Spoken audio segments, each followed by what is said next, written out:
Sejam todos bem-vindos e bem-vindas a mais um UB em Prosa, o podcast do Grupo UB Agro. Para quem não me conhece, eu sou a Agnes Maria, analista de comunicação e marketing aqui da Vitalis, né, uma das empresas do grupo. E hoje estamos aqui, desembarcamos, né, em caráter especial na AgriShow em Ribeirão Preto. A feira está rolando, essa gravação está sendo feita no segundo dia da feira. Recorde de público, ingressos esgotados para participação aí. E nós conseguimos, durante esse período, convidar alguns parceiros, amigos, clientes para estarem aqui com a gente, desenvolvendo, discorrendo sobre os mais variados temas aí voltados para o agronegócio. Então, é um podcast que a gente traz sempre informação, ciência, tecnologia, inovação. E hoje estamos aqui na AgriShow, trazendo tudo isso e batendo esse papo com vocês. E do meu lado, meu companheiro de trabalho aí nesses dias, Adriano Andrade. Olá pessoal, nós estamos aqui na AgriShow nesse ano com um stand muito legal, com experiências incríveis, tanto o Bifol, Vitalis, inovação. Nosso time de RH também está aqui. Se você estiver por aqui passeando ou fazendo negócios, venha fazer uma visita e conhecer todo o stand, que está incrível. É uma experiência muito, muito legal. Então a gente está muito feliz de ter realmente desembarcado, né, Agnes? Desembarcado aqui em Ribeirão Preto, participando dessa feira que é um marco, né, para nós do agronegócio. Ela realmente referencia muita coisa que vai acontecer aí na virada de safra. Então nós estamos aqui presentes sim, ao lado do produtor rural, para poder estar junto com ele, planejando aí tudo que tem pela frente aí do ano 2024 e 2025. Nessa mesa a gente também traz pessoas, né, para compartilhar aqui sobre assuntos que trazem reflexão, discussão e até dúvidas, né, junto do produtor rural. Então nós trazemos aqui hoje Glauber, gerente comercial da PSEG Consultoria, e também nós temos aqui a Raíza, gerente regional de vendas. Passa a palavra agora para o Glauber para falar um olá para todos que estão nos vendo e nos ouvindo. Boa tarde, Adriano. Boa tarde, Agnes, Raíza. É uma satisfação muito grande estar com vocês nesse momento. E aí, uma boa tarde, bom dia, boa noite para a nossa audiência. Não sei que momento eles vão estar acompanhando ali, mas fico muito grato pelo convite, pela oportunidade, né, principalmente pela importância e relevância que a UB, né? Não sei se é só para os mais íntimos ou posso chamar de UB também aqui, pode chamar que a UB vem fazendo no evento aqui, né, mas no setor como todo, né, no setor canavieiro aí. A gente do PSEG acompanha aí a longas datas os trabalhos que vocês fazem aqui, inclusive algumas parcerias que a gente tem também com palestra, com o desenvolvimento do time da UB em algumas regionais. Então é uma satisfação muito grande poder compartilhar um pouquinho da visão nossa no que tange aí a bioenergia, a cana-de-açúcar e aí esse importante segmento do agronegócio. Raiz, a cana-de-açúcar faz parte do nosso DNA, né? Isso, eu estou na UBFOL há 8 anos, né, e tenho muito orgulho de dizer, né, que nós somos líderes no setor sucroenergético, né, a UBFOL está aí na liderança nesse setor que é tão importante para o país, né. Agradecer aí também estar participando do podcast com uma referência aí, né, que é o Glauber e o PSEG. A gente sabe a importância também que essa empresa de consultoria tem para o setor. Hoje nós vamos falar aqui sobre bioenergia e a sustentabilidade no agro. Mas para a gente adentrar esse assunto, eu acho que é importante nós discutirmos um pouco sobre a safra passada, né? A safra 23-24. Eu queria que o Glauber e a Raíza trouxessem para nós uma perspectiva, né, do que aconteceu na safra passada, para a gente poder entrar nesse assunto de bioenergia e sustentabilidade também. Perfeito, Adriano. É sempre importante a gente olhar o passado, né, para entender o presente e projetar e planejar o futuro, né? Embora a gente venha de uma safra 23 e 24 de recordes, né, a gente tem até que tomar cuidado como a gente vai planejar essa próxima safra, porque a gente sabe que ela vai ser, ou a expectativa é que tem uma ligeira redução, né? Mas quando a gente olha para a safra passada, eu gosto muito de deixar claro e frisar que nós tivemos algumas combinações ali favoráveis, né, para que a gente atingisse essa safra aí de 28 milhões de toneladas de cana, né? Uma delas que a gente acompanhou muito foi a questão de clima. Então choveu no momento certo, nós tivemos o índice de pluviosidade aí bem maior do que a gente vinha acompanhando em outras safras, principalmente se a gente pegar lá na 21, 22, quando a gente teve falta de água, geada e queimada. Então foi um problema muito grande, né? Mas mais do que o clima em si da água, que contribuiu bastante, eu gosto de ressaltar outros fatores, né? Esses outros fatores eu atribuo a uso de novas tecnologias, né? O uso de novas tecnologias, de pacote tecnológico em função de uma safra de preço positivo de açúcar e etanol, onde os produtores e usinas se capitalizaram e consequentemente usaram mais tecnologia do ponto de vista de uso de defensivos, químicos e biológicos, fertilizantes, nutricionais, uma soma de outros fatores que contribuíram também para que a gente tivesse essa produtividade e produção recorde, né? Além também de uma cana mais nova que a gente teve ali sendo colhida e produzida, né? E também pelo uso de variedades que os produtores vêm usando, essas variedades mais modernas. Então eu acho que a junção desses fatores, preço, água e novas tecnologias, culminaram aí para essa safra recorde que nós tivemos, né? O Glauber, uma coisa que você falou que eu acho muito interessante é que essa safra serviu muito para escancarar uma questão que a gente debate muito na cana, né? É como o produtor de cana ele fica à mercê de intempéries climáticos, né? É uma pergunta que a gente fica muito recorrente, né? Quem controla o seu canavial, você ou o clima? Porque em anos muito bons climaticamente a gente estoura de produtividade, em anos ruins a gente decai de produtividade. A correlação é alta. Isso, e aí essa previsibilidade que a gente precisa ter para fazer uma estimativa assertiva, essa previsibilidade de clima é uma linha ali muito tênue, né? E hoje a gente já tem alternativas para lidar melhor com essas situações de estresse hídrico, de geada. Temos alternativas hoje, tecnologias no mercado, né? Mas a gente vê que ainda é uma dor do produtor, né? É interessante porque vocês que trabalham muito com estimativas devem sofrer muito com isso também, né? Porque às vezes vocês projetam em cima da visão que você está tendo e aí por uma questão climática totalmente adversa, muda todo o cenário, né? E além desse fator, né, Raíssa, a gente tem uma questão de o setor, ele ainda, né, falar ainda porque a gente está vendo alguns desenvolvimentos de novos produtos, novas fontes de receitas do setor, mas ele é muito dependente de questões públicas e de políticas, né? Principalmente quando a gente fala de preço de diesel, que vai refletir no preço do etanol, né? Então isso a gente muda governo, dependendo do tipo de política ali, ele represa e segura o preço da gasolina, do diesel, consequentemente é o que a gente está vivendo agora, né? Consequentemente, principalmente as destilarias autônomas que só produzem etanol, né, sente uma dificuldade financeira do ponto de vista de receita. Né? Então esse é um outro fator extremamente desafiador. Né? E aí a gente fica naquela de o produtor, ele eventualmente quando o preço de grãos está bom, né, eventualmente ele migra parte da área dele para grãos, depois agora está acontecendo o inverso, né, quando a gente ainda está com um preço bom de açúcar, né, tende a até sair uma estimativa de área divulgada pela Conab, né, a estimativa é que a gente tenha um aumento de área de cana colhida nessa safra agora, 24, principalmente 25. No Centro-Oeste, né? Eu estava olhando esse dado ontem. Já muito por causa dessa influência, né? Melhorou a condição de arrendamento, repasse de área de cereais. Né?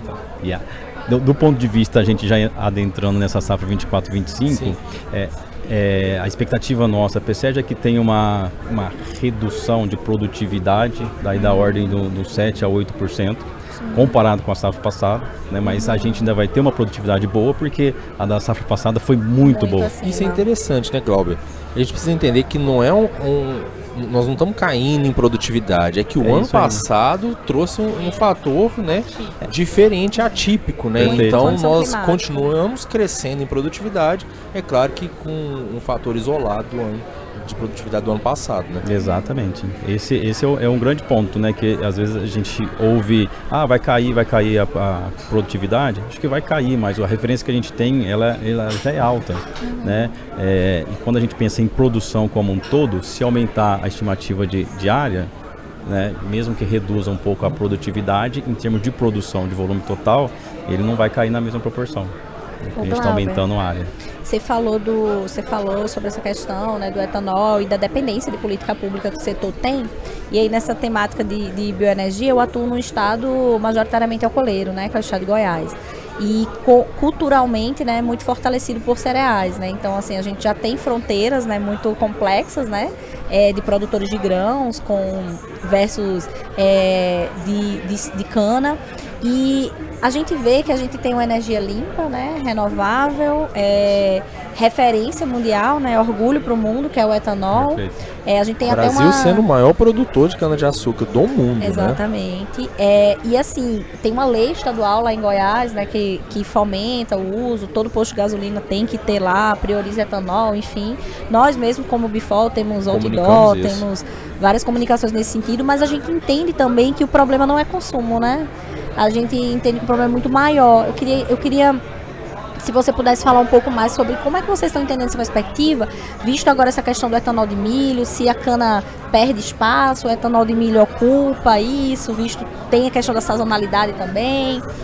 Como que o PSEG está fazendo essa leitura e principalmente também de futuro, né? Porque assim, é muito desafiador e a gente vê um aumento de área, né, no Centro-Oeste devido a essa decaída aí dos cereais, mas ao mesmo tempo a gente vê um decréscimo de investimento também vindo do Centro-Oeste ou até uma escolha muito mais financeira, né? Porque o que as destilarias estão vivendo esse ano está bem complexo, né? Uma ótima observação, né, Raíssa, e colocação, porque de fato o etanol de milho ele vem ganhando espaço, uma velocidade alta, né? O que eu vou dividir aqui em duas partes essa colocação que você trouxe e a minha visão, né? A primeira, de quando a gente fala de etanol de milho, ele está crescendo muito, né? E aí os pilares que eu vejo para essa continuidade, né? Tem uma questão de energia, que ele precisa de uma fonte de energia para gerar, para fazer o etanol ali da planta de etanol. Então ele tem que estar perto de uma região que tenha cavaco de madeira ou outras fontes para fazer essa energia. Ele tem que estar perto de uma fonte da matéria-prima em si, o grão, que ele chegue de um preço competitivo para fazer esse etanol. Por isso que a gente ainda não vê no estado de São Paulo ou outras regiões que não seja Goiás, Mato Grosso, ainda essas plantas de etanol. E também o terceiro ponto, que é o uso do DDG, né, para alimentação animal. Então, quando você está numa região ali que tem um raio médio favorável com essas três condições, né, o que a gente vê lá no seu estado, né, eu acho que é uma combinação perfeita e tende a aumentar ainda mais esse mercado, né? Até como uma fonte de você diminuir um pouco a oscilação de preços de grãos, de milho, né? Então você transforma ele em etanol.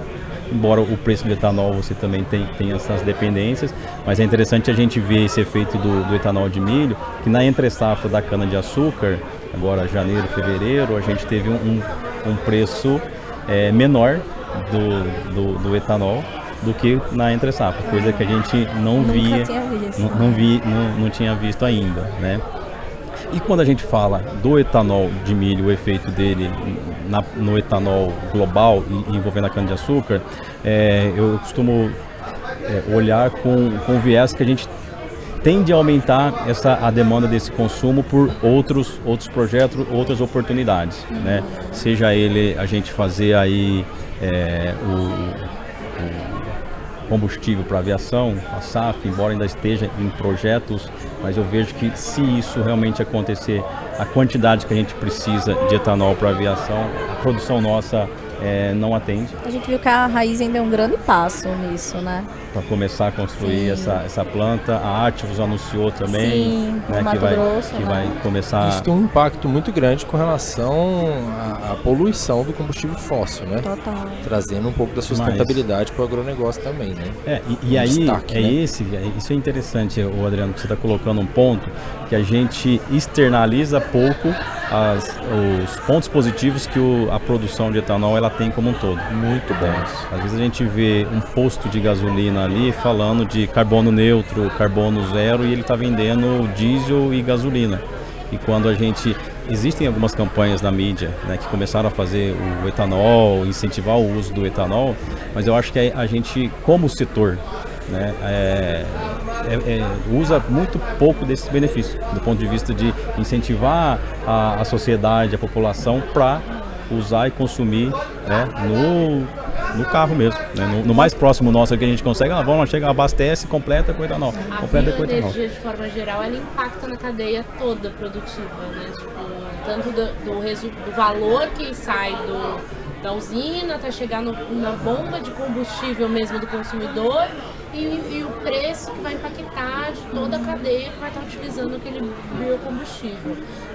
Acho que é importante a gente ter momentos como esse, porque a gente chega a mais pessoas com informações que talvez não sejam de conhecimento comum de todo mundo. Né? Então, acho que é isso, acho que a gente está aqui para trazer informações. Né? E aí a minha dúvida que fica como que a gente pode entender, nós enquanto, eu falo de mim, leiga, né? Quais impactos toda essa produtividade, toda essa mudança, toda essa perspectiva para o futuro impacta diretamente na vida das pessoas que não são do agronegócio, por exemplo, né? Então trazer isso para que a gente possa compartilhar informações. Acho que é isso, né? A gente poder compartilhar o maior número de informações. Agnes, se você me permite, eu queria até fazer um amarradinho aqui junto com você, para a gente explicar um pouquinho até sobre a bioenergia. O que é a bioenergia? Quais são as frentes que a bioenergia embarca, né, junto dela? Porque talvez a gente fica muito reduzido, muito não, né? O etanol tem uma grande parcela e percursor disso. Mas o que mais a gente tem como fonte? Tá, perfeito. Cara, o que eu vejo dessa temática, eu acho que vai ao encontro desses dois pontos que vocês colocaram, e eu gostei muito da sua observação, Agnes, no sentido de a gente levar um pouco mais essas informações para a comunidade, para a sociedade como um todo, né? Porque às vezes a gente fica, como a gente está no setor, fica trabalhando muito essa questão setorial, essa discussão, essa produção técnica, esse mercado, mas existe lá na ponta um mundo, né, que não entende essa dinâmica, essa importância do setor, ele como um todo, né? Seja do ponto de vista econômico, né? A gente acompanhou muito lá no seu estado algumas cidades que foram desenvolvidas em função depois de algumas plantas, de algumas usinas irem para lá, né? Então a gente tem essa questão de desenvolvimento local, regional, cultural como um todo, econômico, né? A geração de emprego é absurda no setor sucroenergético, né? Exatamente. E do ponto de vista ambiental também, né? O quanto que o setor contribui positivamente desde o momento que você sequestra CO2 para a cana se desenvolver, como de fato Até no desenvolvimento radicular dela tem o sequestro de carbono, né? Pois é. Então isso é muito interessante. A gente tem que externalizar cada vez mais, seja para minha esposa, para minha mãe, para quem está no meu contato diário, que não seja do setor, mas a gente tem que começar a ter mais isso de levar essas informações para outras pessoas, né?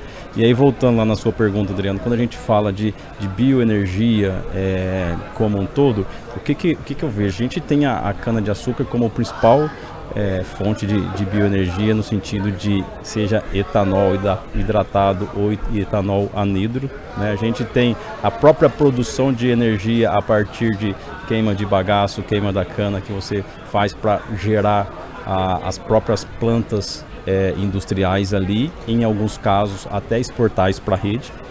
Então a energia que a gente está vendo aqui, parte dela pode estar vindo deste movimento, né? Que uma usina produziu a energia, jogou para a rede, veio para cá, e isso vai impactar no meu dia a dia, na casa de quem está assistindo uma TV, por exemplo, né? E também tem outras fontes, aí falando só no âmbito de cana-de-açúcar, outras fontes que vêm ganhando tração, né? Que é biogás, biometano, outras fontes de energia também que vão começar a ganhar força. Hoje, passeando aqui pela feira, a gente acompanhou a quantidade de montadoras e fabricantes aqui de tratores e de caminhão que começaram já a olhar para os motores, não mais a diesel e a etanol, né? Vai ser um grande avanço também, né? A gente já faz isso com as aplicações aéreas, né?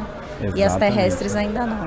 Exatamente. Então complementando com aquela questão da demanda de etanol de milho, na outra ponta do consumo, existe um movimento no mercado também para que seja consumido, né? Seja dentro das próprias unidades de produção, como o próprio os tratores e caminhões e frota leve que estão começando a ter a utilização disso, né? Como também quando a gente começa a falar próprio consumo do combustível de aviação, combustível de navios, bunkers.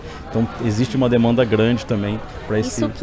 Isso que você falou, que o próprio setor deveria incentivar mais o uso, né? E o país também, né? É uma coisa, um produto brasileiro, né? E uma coisa muito legal é que dentro da Ubifol, né, toda a equipe de campo da Ubifol envolvida no setor sucroenergético abastece a frota 100% com etanol. Então, assim, dentro de casa a gente já tem muito esse lema, né, de que tipo, a gente precisa incentivar o setor. Então a gente tem essa obrigatoriedade, né, de tipo, a gente abastece com etanol. E eu vejo que não fica no discurso, né? E muitos clientes, a gente chega lá, tá lá a frota diesel, assim, né? A gente entende as limitações de autonomia, né, de toda essa questão, mas a gente precisa olhar muito também para dentro, né, para onde a gente, como produtores, querendo ou não, né, como parte da cadeia, como a gente está incentivando e fomentando essa indústria, né? E tem até, a gente está falando mais aqui de bioenergia, mas não deixa de ser uma bioenergia, mas o açúcar, que é uma fonte energética extremamente importante, vai muito nessa linha também, Raíssa, porque eu, né, entendo que existe um lobby, uma campanha, uma questão para reduzir o consumo de açúcar na alimentação nossa do dia a dia, seja por biscoito, bala, chocolate, etc. Mas eu entendo que a gente deveria fazer uma campanha de gastar mais energia através de atividade física, de outras coisas, e não reduzir o consumo de açúcar. Então é um outro olhar, mas parecido com isso que a gente está falando. A gente está falando muito de setor como um todo e eventualmente você vê um próprio governo que quer uma energia mais limpa, um país mais sustentável, e aí ele faz ações que não incentiva a produção do etanol lá no campo, através de controlando o preço do diesel, entre outras ações aí, né? Então é um paradoxo que às vezes fica muito mais no discurso, na beleza, do que de fato na prática. E aí seja lá do governamental, seja na empresa, ou seja no dia a dia que eu posso fazer, né? De repente a gente começar dentro de casa a mudar algumas ações, né? Eu tenho uma discussão ferrenha com a minha esposa quando a gente vai abastecer. Eu sempre falo, cara, completa com etanol. Ela, por que vai completar com etanol? Coloca gasolina, senão tem que voltar mais vezes no posto, senão ainda tem um conceito ainda que não né? Que já foi até derrubado, né? Nossa, isso vem arrastando de anos, né? Então, esse dos 70% já caiu por terra, já. Que às vezes até podem abastecer com etanol tranquilamente, isso já caiu por terra. Pois é, mas sim, o ponto é que a gente... ainda está na cabeça de algumas pessoas essa coisa lá de trás. Uma coisa muito legal, a Única está fazendo, né? Que é aquelas campanhas, tem até aquele bem famoso, um global bem famoso, e está viralizando, né? Eu achei muito bacana, porque é justamente essa intenção, né? Alcançar a população ao máximo, assim, da necessidade e mostrar do uso de os outros energia, benefícios, né? Os outros benefícios ambientais e sociais, geração de emprego, por aí vai, né? Que existe uma externalidade grande que a gente não consegue colocar isso na mesa, no setor como um todo, né? Quando a gente pensa em agronegócio, é 24% do PIB, né? Mas quando a gente vai olhar a geração de emprego, a grande parte da geração de emprego estão na agroindústrias, né? E as agroindústrias a maioria delas são voltadas para a cana-de-açúcar, né? Apesar de representar uma área menor agrícola, né? Ela tem uma área de geração de emprego muito expressiva.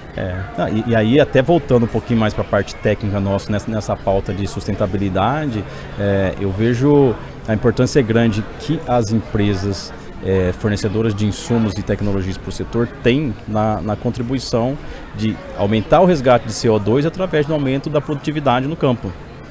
Eu acho que isso é um ponto que deve ser ressaltado e a gente começar a colocar isso na conta, esse benefício também.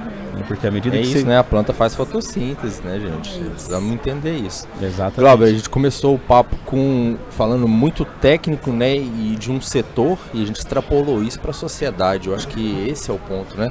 É o ponto de levar essa informação às pessoas, conscientizar, porque nós estamos falando do maior produtor de cana-de-açúcar do mundo, né? É algo expressivo para a nossa nação, então nós também como nação temos uma responsabilidade de corresponder a isso, né? Perfeito. Então trazer essa informação ela é muito valiosa para que a gente possa também repensar algumas coisas, entender, buscar uma informação mais clara, talvez, né? Alguns estigmas do passado possam ser quebrados. Então eu acredito que tanto o PSEG quanto a Albifol trazem isso de uma forma muito clara, né? A Raíza trouxe isso do campo, mas não só o campo, né? Nós também somos incentivados a abastecer os carros com etanol e não por nenhuma força de expressão, pelo ar mais puro, mas pelo né? entendimento de que isso, né, é uma conscientização, né? Sim. De que isso faz bem para o planeta e sociedade, né? Exatamente. Então a gente incentiva o setor sim, mas nós também entendemos que isso tem uma abrangência de sociedade e para a nossa nação como um todo, mundo, né? E o legal, Adriano, é que assim, tem coisas que tá do nosso lado, no nosso controle. Exato. Né? E tem coisas, não adianta eu ficar brigando pro governo fazer uma diretriz assim, assado, sendo que no dia a dia, coisa que eu tenho autonomia, que eu consigo tomar decisão, não faço. Né? Então existe essa incoerência que a gente deve de evitar. Muito bom. É isso. Valioso demais esse papo para a gente poder entender um pouco mais sobre a cadeia, né? Sobre quais são os impactos, né, de sustentabilidade, de bioenergia. O etanol de milho vem aí. Abasteçam o carro de vocês com etanol, já foi dito aqui. É um prazer, foi um prazer ter vocês aqui. Queria até citar, né, dentro de uma das falas da Raíza, ela falou sobre a questão da informação para o produtor rural climática, né, que é necessário e que muitas das vezes a gente fica dependendo disso. Passou aqui pelo nosso podcast a Bárbara Centelhas, CEO da Agrimet, né? Legal. Então, assim, interessante quem chegar até aqui no podcast, assiste, busca lá o outro episódio, porque é isso, Bárbara é é um ótima. compilado de diversas informações voltadas para o produtor rural, para a agricultura, para a gente avaliar o setor e ter conhecimento aí de tudo isso. Então, agradeço demais a presença de vocês. Glauber, muito obrigada. Muito obrigada pela presença, pelos esclarecimentos. A Raíza está aqui com a gente na AgriShow. Continua aí, capaz que aparece novamente em outros episódios. Isso aí. E obrigada por quem ficou até aqui e bateu esse dedinho de prosa aqui com a gente. Muito bom, gente. Muito obrigado, Glauber, Raíza. Nos vemos aí nos próximos episódios. Eu que agradeço, né, pela oportunidade de estar conhecendo vocês, que às vezes a gente estava conhecendo só por troca de mensagem, né? Parabenizo vocês também, o Bifol, pelo programa, de estar levando um pouco mais desse conhecimento para a sociedade como um todo. Eu acho que a difusão de conhecimento e de tecnologia vocês já fazem muito bem, mas essa questão de levar o conhecimento para cada vez mais pessoas, né? Isso é um papel importante nosso também como empresa, como pessoa, e divulgar o que é bom, né? Então agradeço a oportunidade. Nós do PSEG aqui temos também no DNA de divulgar informações no âmbito econômico e financeiro. Fica o convite para vocês conhecerem, acessar nossas redes também. Foi uma satisfação revê-la, Raíssa. Agradeço aí a oportunidade de dividir a bancada com vocês. Obrigada, tamo junto aí. Agradecer, né? Acho que o PSEG e o Bifol tem uma coisa muito forte em comum, né? Que é esse DNA canavieiro aí, essa vontade, né, de ver o setor cada vez mais forte, mais unido. E estamos nessa caminhada aí, né?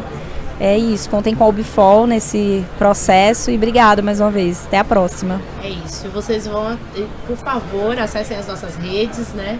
Instagram, Facebook, LinkedIn, YouTube, ative o sininho, faz tudo que é necessário lá, porque a gente precisa da audiência de vocês, né? Para continuar produzindo novos episódios. Muito obrigada.